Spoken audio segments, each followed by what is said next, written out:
Hello everybody and welcome to the channel. So in today's video, I do want to talk about the situation that's going on with FC Barcelona, Joan Laporta, and the salary reduction. I think that this is a topic that I generally do not talk about in my YouTube videos because I understand that it doesn't really attract the audience coming from this YouTube channel, but I do want to inform you guys in order for you guys to understand what exactly Joan Laporta is going through in order to keep this club financially healthy. But first, I do want to talk about the OneFootball app. The OneFootball app has always been considered as the best football app you could find in the App Store when it comes to the latest transfer news, the latest player stats, what's currently going on in your club team or your national team. The OneFootball app will be there to update you immediately within the app. So the only thing that you do have to do is go down in the description box. You will be able to find the link that will take you straight to the App Store. You would be able to download the OneFootball app. After that, you can pick your desired team, whether it's a national team or a club team, turn on the push notifications, and then you will be all set from there. But now let's get back into the video. So just for a bit of background, the talks are still ongoing when it comes to Messi's renewal. It is still very positive. It is believed that Messi is going to be staying at Barcelona 1000%. There is literally nothing that people should be worried about. Jorge Messi did just leave FC Barcelona after visiting Joan Laporta for another meeting. It has also been stated that any other meeting that Jorge Messi and Joan Laporta are going to be having, it is going to be virtual, which basically means that they could do it through Zoom. But in the end, there is nothing to be worried about. Him leaving FC Barcelona does not mean that he is going to go negotiate with someone else. It is 100% positive. He is expected to stay with FC Barcelona. And I think that now that we know that everything has been 99% fully agreed on, this is the part that I do want to get to. I think that it is very important to know what exactly is going to come after Lionel Messi's renewal, which is going to be the player exits and reducing the wages of these players. This is going to be the most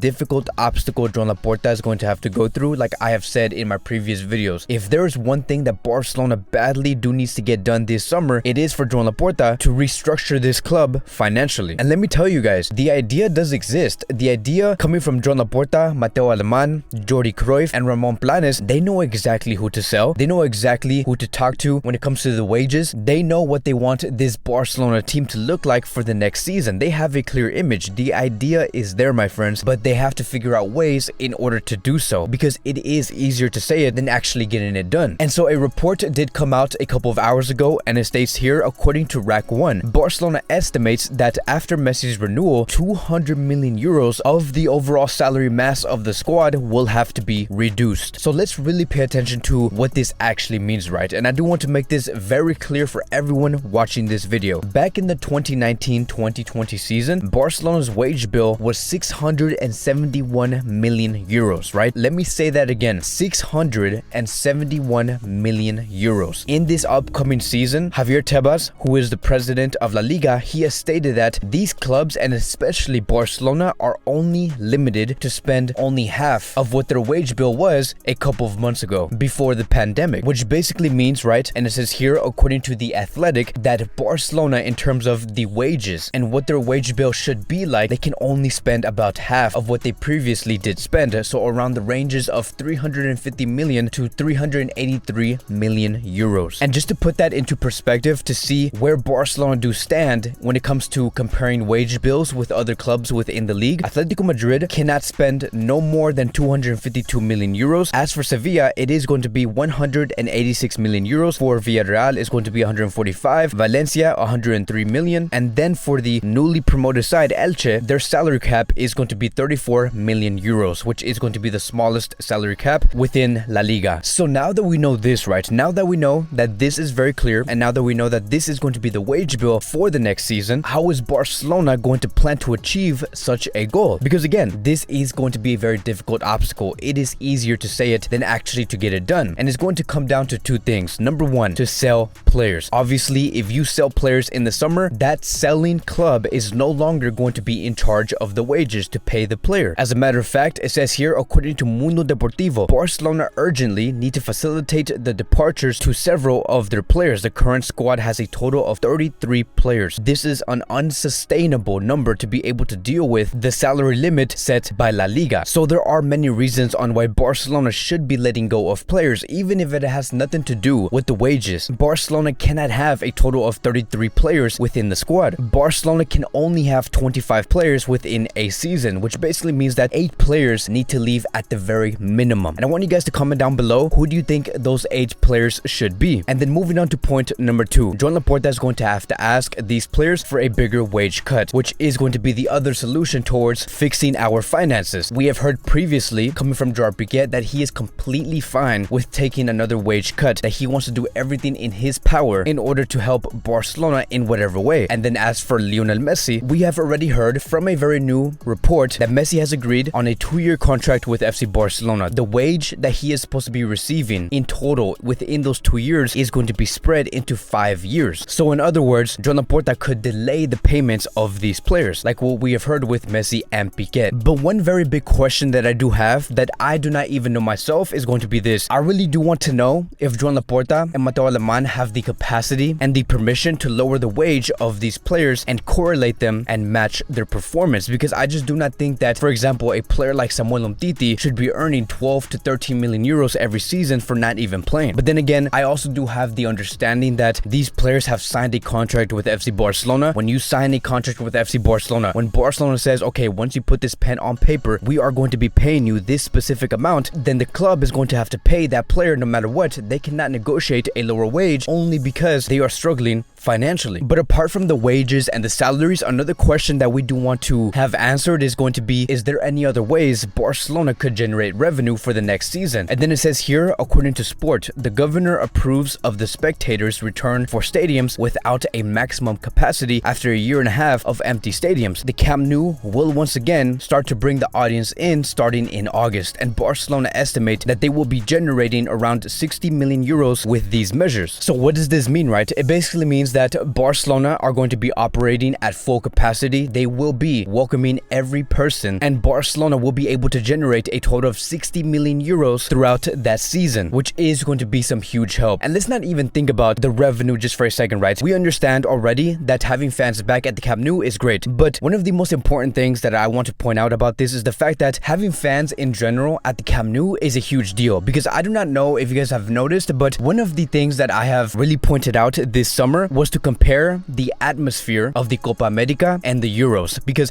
if you were to listen and actually pay attention to the Euros and how the atmosphere and the environment is within the stadium, it is extraordinary. It is a great experience to hear the fans cheer for their names, to hear the fans root for their players, and to boo when a decision is not being called right. You just love to feel that football atmosphere. When it comes to the Copa America, yes, we love the performances that the players are putting out, but you cannot even hear the fans, nor can you not see them. And it kind of changes the way you do feel throughout that football match when you do see a Copa America match, like for example Argentina versus Chile or Chile versus Uruguay. It just feels different when you have fans back into the stadium, and I do expect to have a great experience once we do see the Camp Nou in its full capacity starting in August. So I cannot wait for that. And then lastly, I just want to briefly talk about Konrad de la Fuente. Many have been asking, what are the recent updates of Konrad de la Fuente? Is he going to be leaving FC Barcelona? So it says here that there are medical examinations that are going to be scheduled for the beginning of next season for Konrad de la Fuente. The agreement is complete and it is finalized. He will be signing a contract for 4 years. Barcelona will be receiving 3.5 million euros for this signing. There is a set percentage that Barcelona will be receiving if Konrad de la Fuente's next club does end up selling the player. So there is going to be no buyback clause for FC Barcelona if Konrad does want to come back to this club, or if Barcelona are interested in this player, Barcelona is going to have to pay for the full transfer. So as for the player himself, which is Konrad de la Fuente, I think that this is a good move for himself in order for him to develop to become a better player. I do believe that at Barcelona he could have been used, but if the board does not see Konrad de la Fuente in the next season, I do wish Konrad de la Fuente a great time at his next club. I do wish him well. He is an American player. I will be following him greatly and closely, and especially because I am going to be opening a new United States YouTube channel. I'm going to be following every American player next season, so it should be very exciting. I will